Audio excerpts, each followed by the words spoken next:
ನಮಸ್ಕಾರ. ಸರ್ವದೀಯ ಸಮಾನ ನಮಸ್ಕಾರ ವೀಕ್ಷಕರೇ.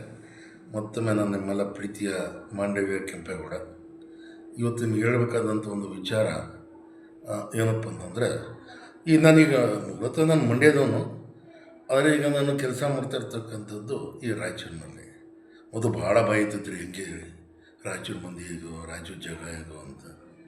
ಆದರೆ ಈಗ ನೆನ್ನೆ ಒಂದು ಘಟನೆ ಅದನ್ನು ನಿಮ್ಮ ಜೊತೆ ಶೇರ್ ಮಾಡ್ಕೋಬೇಕಂತ ಇದ್ದೀನಿ ರೀ. ನಾನೀಗ ಇಲ್ಲಿ ಚೇಂಬರ್ನಲ್ಲಿ ನಾನು ಇದ್ದಾಗ ಯಾವುದೋ ಒಂದು ಅಜ್ಜಿ ಹೊರಗಡೆ ಕೂಗ್ಲಿಕ್ಕತ್ತಿತ್ತು. ಯಪ್ಪ ನಾನು ನೋಡ್ಬೇಕ್ರೆ, ಸಾಹೇಬ್ರನ್ನ ನೋಡ್ಬೇಕ್ರಿ ಅಂತ. ಆ ಚವಾಣ ಹೊಟ್ಟೆ ನಮ್ಮ ಅಟೆಂಡ್ರ್ ಬಿಡೋವಲ್ಲ, ಒಟ್ಟು ಚವಾಣಿಗೆ ಹೇಳ್ದೆ, ಚವಾಣ ಅದು ಏನದು ಗಲಾಟೆ ಹೊರಗಡೆ? ಯಾರೊಬ್ಬರು ಮುದುಕಿ ನಿಮ್ಮನ್ನ ಮಾತಾಡ್ಬೇಕಂತ ಕಲಿಕತ್ತಾರೆ ಸರ.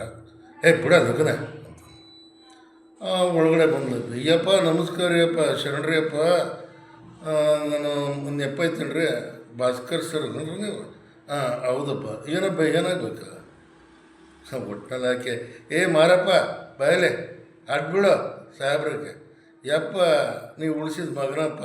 ಸುತ್ತಮುತ್ತ ಎಲ್ಲದಿಲ್ಲ, ಪಕ್ಕದಲ್ಲಿ ವೆಂಕಟಮ್ಮ ಮತ್ತು ಡಿ ಒ ಸೀನಾ. ಏನು ಸರ್ ಇದು? ನೀವು ಬೆಳೆಸಿದ ಮಗನಪ್ಪ, ನಿನ್ನ ಮಗ್ಲಾಕೆ ಬಿಟ್ಟಿನ ನೋಡ, ಒಟ್ಟು ನೀನು ಅವ್ನು ಪ್ರಾಣ ಉಳಿಸಿದ ದೊಡ್ಡ ಕಾರ್ಯ ಮಾಡ್ದಪ್ಪ. ಏನು ಮಾರಪ್ಪ ಚೆನ್ನಾಗಿದ್ದೀನಿ ಸರ್. ಒಟ್ಟಿನಲ್ಲಿ ಒಂದು ಸಾರಾಂಶ ಇಷ್ಟೇ, ಅವನು ಆಕ್ಸಿಡೆಂಟ್ ಆಗಿಬಿಟ್ಟಿತ್ತು, ಕಾಲು ತೆಗಿಬೇಕಂತ ಪ್ರಸಂಗ ಬಂದಿತ್ತು. ಈ ರಾಯಚೂರು ಮಂದಿ ಭಾಳ ಮೃದು ರೀ, ಮಾತ್ರ ಭಾಳ ಗಡ್ಸಾಗಿ ಮಾತಾಡ್ಬಿಡ್ತಾರೆ. ಆದರೆ ಒಟ್ಟಿಗೆ ಅವ್ರು ಹೃದಯ ಕಟ್ಕೊಬಿಟ್ರಿ ಅಂತಂದರೆ ಒಟ್ಟು ಬಿಡೋಲ್ರಿ ಅವರು. ಒಟ್ಟಿನ ಏನಾದ್ರು ಭಾಳ ಮನಸ್ಸಿಗೆ ಹಚ್ಕೊಂಡ್ರೆ ಮಾತ್ರ ಭಾಳ ಪ್ರೀತಿಸ್ತಾರೆ. ಅದರಲ್ಲೂ ಭಾಳ ಬಡ್ತದೆ ನೋಡ್ರಿ. ಭಾಳಷ್ಟು ಬಡವರು ಇದ್ದಾರೆ ರಾಯಚೂರಿನಾಗ, ಅಷ್ಟೇ ತೆರಿಗೆ ಕೊಟ್ಟು ಶ್ರೀಮಂತರು ಇದ್ದಾರೆ. ಆದರೆ ಈ ಬಡತನದಲ್ಲಿರ್ತಕ್ಕಂಥ ಜನಗಳಿದಾರಲ್ಲ, ಅವ್ರ ಪ್ರೀತಿಗೆ, ಕರುಣೆಗೆ, ಭಾವನೆಗಳಿಗೆ ಸ್ವಲ್ಪನೂ ಬಡತನ ಇಲ್ಲ ರೀ. ಅದು ಮಾರಪ್ಪ ಬಂದು ನೋಡ್ರಿ ಸರ, ಅವನು ಹಿಂಗೆ ಆಕ್ಸಿಡೆಂಟ್ ಆಗಿ ಇದು ಮಾಡಿದ್ರೆ, ನೀವು ನನ್ನ ಕಾಲು ಕಟ್ ಮಾಡಿದ್ರಿ, ಆದರೆ ಒಟ್ಟು ರೊಕ್ಕ ಬರೋವಲ್ರಿ. ಅವನ ಮನೆ ಶಾನ್ಭೋಗ್ನಾಗ, ಅಲ್ಲಪ್ಪ ನಮ್ಮ 3 ವರ್ಷ ಆಯ್ತಲ್ಲ ಏನಾರು ಕಾಲು ಕಟ್ ಮಾಡಿ, ಏನು ರೀ ರೊಕ್ಕನೇ ತೊಗೊಂಡಿಲ್ಲ? ಇಲ್ರಿ ಸಾಹೇಬ್ರ. ನೀ ಬಾರಪ್ಪ, ಎಷ್ಟು ಈಗ ಹೋಗಲ್ಲ ಡಾಕ್ಟ್ರು ಬರ್ಕೊಡ್ತಾರೆ ಪರ್ಸೆಂಟೇಜ್ ಡಿಸಬಿಲಿಟಿ ಅಂತ ಅಂದು ಬರ್ಕೊಟ್ರಿ ರೀ. 65% ಬರ್ಕೊಟ್ರಿ. ಇತ್ತಾಗ 10ಗೂ ಬರೋಲ್ದು, ಇದು 10ಗೂ ಬರೋಲ್ದು. ನಮ್ಮ ಶಾನ್ಭೋಗ ಇರ್ಲಿಕ್ಕತ್ತನ ಅಬೇ ನೀನು 75 ಮಾಡಿಸ್ಕೊಂಡು ಬಾ, ಒಂದು 2,000 ರೂಪಾಯಿ ಪಗಾರಾದ್ರೂ ಬರ್ತೈತಿ ಅಂತ.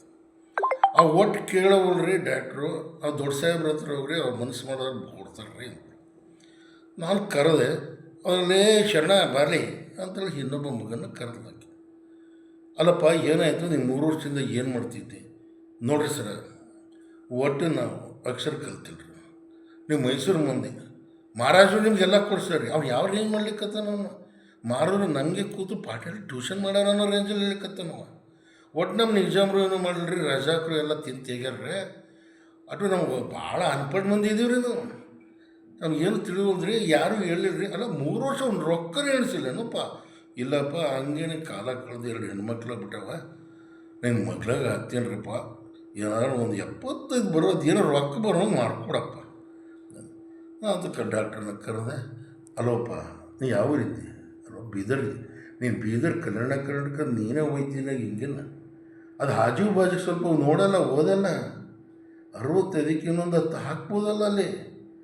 ಅವ್ನು ಬ್ಯಾನ ಐತಿ, ಇನ್ನೂ ಏನೇನೋ ಬದಲಾವಣೆಗಳವ ಅಂದ್ರೆ ನಡೆಯಬ್ಬೆ, ನಾನು 75% ಮಾಡಿ ಕೊಡ್ತೀನಿ ನಡೆಯಬ್ಬೆ ಅಂತೇಳಿ ಹೇಳಿ. ಅಯ್ಯೋ ಕಾಲಕ್ಕೆ ಬಿಡ ಸಾಹೇಬ್ರ, ಕಾಲಕ್ಕೆ ಬಿಡ, ಮುಂದಿನ ಜನ್ಮದಲ್ಲಿ ಮೊಟ್ಟೆಗೆ ಬಿಡ್ತೀನಿ ರೀ. ಎಲ್ಲಿಯ ಮಂಡ್ಯ, ಎಲ್ಲಿಯ ರಾಯಚೂರು, ಎಲ್ಲಿಯ ಭಾವನೆಗಳು, ನನ್ನ ಕಲ್ಪನೆಗಳ ಬೇಲಿಗಳಿಗೆ ಹಾಕಲಿಕ್ಕೆ ಮನಸ್ಸೇ ಹೋಗಲಿಲ್ಲ. ಕಣ್ಣಾಲಿ ಅಂಚಿನಲ್ಲಿ ಬಿಂದುಗಳು ಉದುರೋದೊಂದಷ್ಟೇ ಬಾಕಿ ಐತಿ. ಅದಕ್ಕೆ ಹೇಳೋದು, ಡಿ ವಿ ಜಿಯವ್ರು ಹೇಳ್ತಾರಲ್ಲ, ಹುಲ್ಲಾಗು ಬಿತ್ತಡಿ ಮನೆಗೆ ಮಲ್ಲಿಗೆ ಆಗು, ಕಲ್ಲಾಗು ಕಷ್ಟಗಳ ಮಳೆಯ ವಿಧಿಸರೆ, ಬೆಲ್ಲ ಸಕ್ಕರೆ ಆಗೋ ದೀನ ದುರ್ಬಲರಿಗೆ, ಎಲ್ಲರಲ್ಲೂ ಒಂದಾಗು ಮಂಕುತಿಮ್ಮ. ನಮಸ್ಕಾರ. ಮತ್ತು ಇನ್ನೊಂದು ವಿಚಾರವನ್ನು ತಂದು ನಿಮ್ಮನ್ನು ಭೇಟಿ ಮಾಡ್ತೇನೆ. ವಂದನೆಗಳು.